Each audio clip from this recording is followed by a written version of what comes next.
السلام عليكم ورحمة الله وبركاته. ازيكم عاملين ايه؟ يا رب تكونوا بخير. انا النهاردة بقى جيت لكم بصينية رز معمر. انا بقى بتحدى اللي يعملها زينا.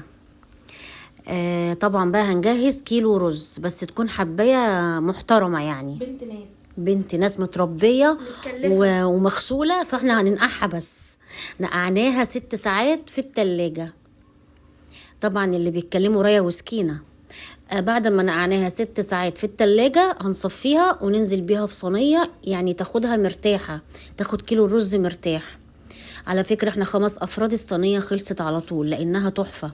نزلت بمعلقة زيت ومعلقة سمنة بلدي فلاحي بقى قلبناهم كويس، وذرة ملح، يبقى ذرة ملح، معلقة زيت، معلقة سمنة فلاحي، أهم حاجة بقى يعادل بي.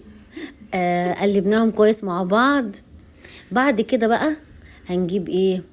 الكيلو رز 5 كوبايات من الكوباية المعيارية هياخدوا 8 كوبايات لبن وكوباية مية، يعني حوالي 2 كيلو لبن مثلا. حوالي 2 كيلو لبن. لو انت عايزاه فلاحي زي هبة عامر بالظبط ما عاملاه بقى طبعا كده خلاص. طبعا بقى انا بعير اللبن. طبعا اللبن انا سخنته عشان يكون متفقين، ما تنزليش بيه بارد على الرز بقى. انتوا متغاظين من بقى ليه؟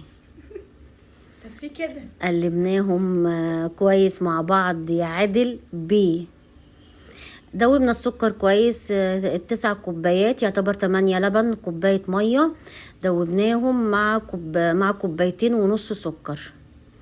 نزلت بيهم بسرعة جدا على الرز، وبعد كده رفعتهم على عين البوتاجاز من فوق حوالي 7-8 دقايق بالكتير. اول ما تعمل فقاقيع هتروحي حطها في فرن سخن على درجة حرارة 200 في الرف اللي في النص، وانتي هتشوفي الرز عامل ازاي بنفسك بقى. على فكرة كلنا بنقول بقى، انا لاحظت نفسي بقول بقى، وطبعا ليه معرفش، لازم نترسم قوي. اكتر كلمه بتقوليها كده. ريا وسكينة بيتريقوا عليا. طبعا بقى طبعا يا جماعة بصراحة القشطة دي كتيرة جدا، بس انتوا هتاكلوا حبة رز معمر ما اقولكوش. والله كيلو الرز خلص ما كملش ال 24 ساعة، لان فعلا كان جميل. طبعا انا اديته تقليبه كويس على النار من فوق زي ما حضراتكم شايفين. وكمية القشطة حوالي كوباية قشطة، عشان ما تقولوش الدسامة كتيرة، مش هتحسوا بيها اصلا، بس هتحسوا بطعم لذيذ كده. بعد 7-8 دقايق على عين البوتاجاز من فوق، بعد كده حطيتها في الفرن. خدت في الفرن قد ايه يا ريا؟ بتاع ساعة و10 دقايق. انا كنت في الامتحان. كانت في الامتحان. اللي كملت معايا سكينة. ازيكم يا جماعه؟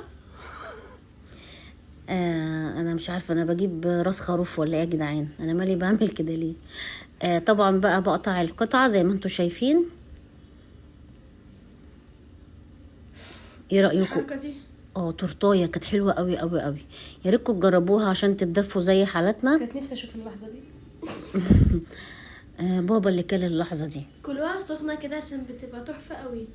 بصوا حلوه قوي، يا ريتكم تجربوها، وما تنسوش تدوني رايكم في الكومنتات. واهم تكايه في الرز انك تنقعيه 6 ساعات، وانك تحطيه على عين البوتاجاز 10 دقايق.